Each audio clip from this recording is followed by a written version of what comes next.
바이든 행정부 출범을 앞두고 한미 동맹에 대한 관심이 뜨거운 이때 더불어민주당의 한반도 태스크포스 소속 의원들이 미국 정관계 인사들을 만나고 돌아왔습니다. 어떤 얘기들이 오고 갔을지 방미 일정을 마치고 온 민주당 윤건영 의원을 전화로 만나보겠습니다. 의원님 안녕하세요. 네, 안녕하세요. 윤건영입니다. 네, 좀 여독은 풀리실 시간이 아직 안 됐죠? 네, 그렇습니다. 코로나19 검사는 당연히 받으셨겠고요. 아, 예, 토요일 귀국 즉시 바로 검사 받았고요. 네. 음성 통보 받았습니다. 아, 예, 예. 5박 6일 일정이시었잖아요.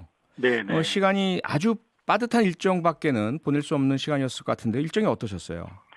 굉장히 빠듯한 일정이었습니다. 저는 이 의원에게는 초선이라 처음이어서 사실 네. 비교 대상은 없는데 같이 갔던 동료 의원님들 말씀으로는 어, 기존의 의원에게 일정보다도 더 촘촘하고 네. 어려웠다고 이렇게 말씀을 하시더라고요. 네. 자, 그런데 지금 미국은 대선이 끝나긴 했지만 새 행정부 출범은커녕 인수위 가동도 그 인수인계도 잘 안 되고 있는 상황 아닙니까? 네, 그러다 네. 보니까 일부에서는 미국 정권 교체기 지금 가봐야 네. 의원들께서 할 일이 별로 없을 거다. 이런 이제 예. 기사라든지 뭐 지적 비판도 좀 있었고요. 네. 그랬는데 직접 다녀오시니까 어떻든가요? 성과가 좀 있으셨습니까? 출발하기 전에 일부 보수 언론에서 그런 보도를 했는데요. 제가 봤습니다. 근데 막상 가서 보니까 네. 저는 잘 왔다는 확신이 들었습니다. 네. 미측 인사를 만나면 만날수록 시기적으로 방미가 적절했다라는 생각을 가지게 됐는데요. 예. 쉽게 말해서 미국 정권 교체기에 가만히 있을 거냐, 뭐라도 할 거냐의 문제인데 네. 역시 적극적으로 움직이는 게 정답인 것 같았습니다. 우선 저희가 미국 대선 후에 처음으로 방문한 의원 외교단이었거든요. 네. 그만큼 선제적으로 준비를 해서 신속하게 움직였다는 것에 큰 의미가 있고, 아, 그러니까 전 워싱턴, 세계에서 처음이란 거죠. 한국 네네, 의원들이. 네네. 맞습니다. 네. 그런 점에서 워싱턴 외교관에서도 코로나19 상황에도 불구하고 방문한 것에 대한 긍정적인 평가가 아주 높았습니다. 네. 특히 우리로서는 뭐 미국 정권 교체기에 제일 중요한 게 상황 관리 아니겠습니까? 그렇죠. 그를 위해서 이제 강경화 장관도 가시고 또 의원단도 가서 해서 조기에 이 전방위적으로 한 것에 대한 의미가 크다고 보고요. 네. 마지막으로는 이 바이든 당선인과 소통이 되는 분들을 상당히 만나서 의미 있게 우리 정부의 입장을 설명할 수 있는 기회가 됐습니다. 그런 부분들이 성과가 아닐까 싶습니다. 네. 바이든 당선인과 소통이 되는 분들을 만나셨다고 하셨는데요. 조금 네네. 나눠서 여쭤볼게요. 우선 이제 네. 의원 외교 차원에서 미국 의원들을 만나셨을 텐데 네. 어떤 분들을 만나셨습니까?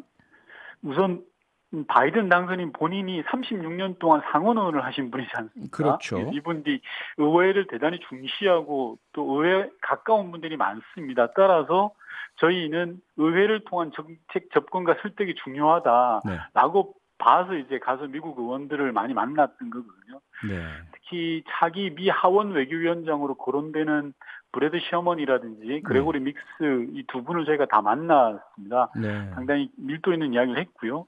그 외에도 오바마 퀴즈로 유명한 앤디 김 의원 네. 그리고 한국계 스트리트랜드 당선인과도 미팅을 했습니다. 특히 앤디 네. 김 의원은 자기가 한국과 바이든 당선인과의 가교 역할을 적극적으로 아하. 하겠다라고 입장을 밝혔고요. 그리고 예. 메릴린 스트릭랜드라고 한국계 당선인인데 네. 이분도 원래 남과 북이 하나였지 않았냐 이런 네. 부분들을 미국 사회에 적극적으로 설명을 하겠다라고 해서 오히려 저희가 좀 감동을 어. 받았고요. 네. 네네. 그리고 어, 중요하게는 네. 저희가 미국에 가 있는 동안에 한미동맹 지지 결의안이 통과가 됐습니다. 아, 이 예. 결의안을 주도했던 톰 스워지 의원과도 만나서 네. 공동 기자회견을 하기도 하고 그랬습니다. 네. 좀 앤디 김 의원이나 스트릭랜드 의원이 한국계니까 당연히 뭐 네, 우리에게 많은 좀 관심과 지원해 주실 것으로 믿지만 네, 가장 중요한 인물이 아무래도 말씀하신 것처럼 하원 외교위원장으로 유력한 브래드 셔먼 의원 아니겠습니까? 네, 네. 이분이 한반도나 아시아를 대단히 잘 아시고 북한에 대해서는 상당히 좀 비판적인 좀 견지를 해오신 것을 아는데 어떠셨던가요? 일단 브래드 셔먼 의원은 외교위원회 최다선 의원으로 외교통입니다 한마디로. 그렇죠. 근데 이제 저희가 사전에 약속된 시간을 훨씬 넘겨서 네. 진지하게 토론을 했고요. 네. 기본적으로 북핵 문제의 유일한 해법은 대화다라는 점에 대한 상호 간의 공감대를 이루었습니다. 네. 특히 셔먼 의원은 바이든 행정부가 안정화되는 음, 내년 봄 이후에는 북한의 비핵화 진전을 위해서 구체적 조치가 나오지 네. 않겠냐라고 이제 이야기를 하시더라고요. 아, 여기서 내년 봄이라고 하는 건 아무래도 미측 내부적으로 사람을 인선하고 또 정책 리뷰에 최소한의 시간이 소요되니까 네. 그런 차원으로 좀 이해를 하면 될 것 같고요. 예. 시험한 의원과는 좀 깊이 있는 이야기를 많이 나눴습니다. 네. 뭐 의원들과의 그 만남에서 상당한 성과가 있었다는 말씀으로 이해가 되고요. 그다음에 네, 이제 정부 측 인사, 커트 캠벨 전 국무부 차관보, 네, 아무래도 앞으로도 이 바이든 행정부에서 외교 브레인 역할을 할 것이다 이런 보도도 많이 나오던데요. 네, 네. 이분과도 만나셨잖아요. 맞습니다. 커트 예. 캠벨은 오바마 대통령, 그러니까 바이든 부통령 시절에 미 국무부 동아태 차관보를 지낸 분입니다. 네. 미국 민주당의 외교 브레인이고요. 네. 또 지금 이 커트 캠벨의 부인이 강력한 재무부 장관 후보입니다. 어허. 그래서 예. 캠벨 회장이 저희 만났을 때 선거 이후에 외부 접촉은 하지 않았다. 저희만 음. 특별하게 만난다라고 이야기를 하더라고요. 그래서 네. 캠벨 회장은 인도적인 지원 방안, 대북 지원 방안이 현재 문제 해결에 유효한 방안일 수 있겠다라는 이야기를 하더라고요. 그러면서 네. 끝나고 나서 저희가 설명했던 여러 아이디어들이 있었는데 그걸 바이든 인수위원회에 적극적으로 전달하겠다라는 어. 이야기도 했었습니다. 네. 가장 중요한 게 아무래도 바이든 당선인의 북핵 네네. 문제에 대한 인식 아닐까 싶은데요. 뭐 네. 직접 바이든 당선인을 만나진 못하셨지만 조금 그 주변 소통되는 분들 만나서 얻으신 어떤 그런 생각이 바이든 네. 당선인의 입장이 어떨 것이다라고 생각이 좀 읽혀지시던가요?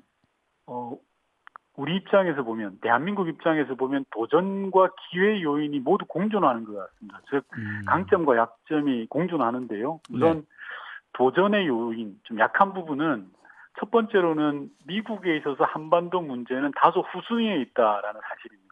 네. 제가 가보니까 코로나 확진자 수가 하루에 19만 5천 명이 나옵니다. 그러게요. 대단히 심각한 상황이고 미국은 일단 코로나19 극복에 온갖 관심이 다 가 있는 것 같습니다. 그래서 네. 최우선 과제로 생각하다 보니까 즉 국내 문제가 우선이니까 한반도 이슈는 좀 다소 뒤로 밀리는 문제가 첫 아. 번째 문제고 예.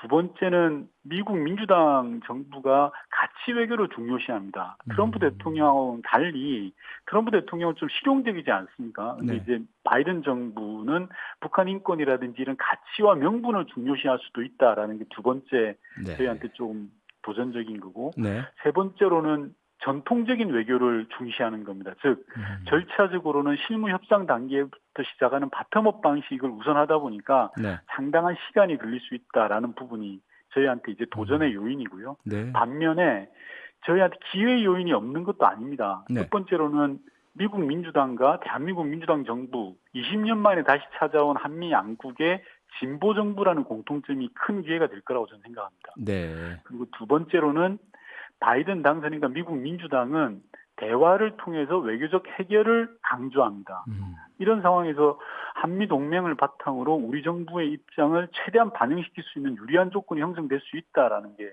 두 번째 음. 저의 기회 요인이고요. 네네. 세 번째로는 바이든 당선인과 미국 민주당은 북핵 문제 경험들이 충분한 사람들입니다. 즉 예. 단계적 접근 방식이라든지 이런 쉽게 말해서 협상을 해본 사람들입니다. 음음. 무엇이 되는 길인지 알고 어떻게 하면 된다는 걸 아는 사람들이어서 네. 상당히 우리에게는 유리한 기회 요인이 아닌가 싶습니다. 네. 의원님 연결된 김에요. 이제 네네. 정치인이시니까 국내 정치 네. 관련된 질문을 좀 드리겠는데요. 어제 네. 의원님 페이스북에 유승민 전 네네. 의원을 강하게 비판하는 글을 쓰셨던데요. 그 이유 예. 좀 설명 가능하실까요? 저는 강하게 비판했다고 생각하지 않고요. 그러세요? 속마음 같아서는 더 하고 싶은 마음이 많았는데 좀 참았습니다. 아, 네. 부동산 문제에 대한 어려움 잘 알고 있습니다. 정부가 많은 노력을 했지만 그 성과가 국민들 기대에 미치지 못하는 게 사실이고요. 네. 반성과 성찰이 필요한 부분입니다. 그런데 이 부동산 문제만큼은 우리 서민들에게 너무나 큰 고통이기 때문에 어떤 식으로든지 해법을 찾아야 되는 이슈 아닙니까? 그렇죠. 근데 대통령 출마 선언을 하신 분이, 즉 대통령이 되시겠다는 분이 정책 대안을 내놓고 승부를 봐야 되는데 네. 무조건 대통령 탓만 하고 있는 것 같아서 제가 글을 썼고요. 네. 또 좀 비아냥거리는 것은 정치적 정도가 좀 아니라고 생각했습니다. 아하. 그래서 예. 최소한 부동산 이슈만큼은 야당의 정치 지도자라면 책임 있게 머리를 맞대고 해법을 찾자 그런 네. 차원에서 말씀을 드렸습니다. 네. 한 가지 또 좀 불편할 질문 하나 드리고 싶은데요. 금태섭 네네. 전 민주당 의원이 서울시장 출마 의지를 피력했지 않습니까? 예, 아무래도 예. 뭐 어느 특정 당 소속보다는 시민 후보나 독자 네. 후보 형태가 아닐까 이런 관측이 많이 나오는데 민주당 입장에서는 조금 뭐 씁쓸할 수도 있고요. 의원님은 개인적으로 어떻게 보고 계십니까?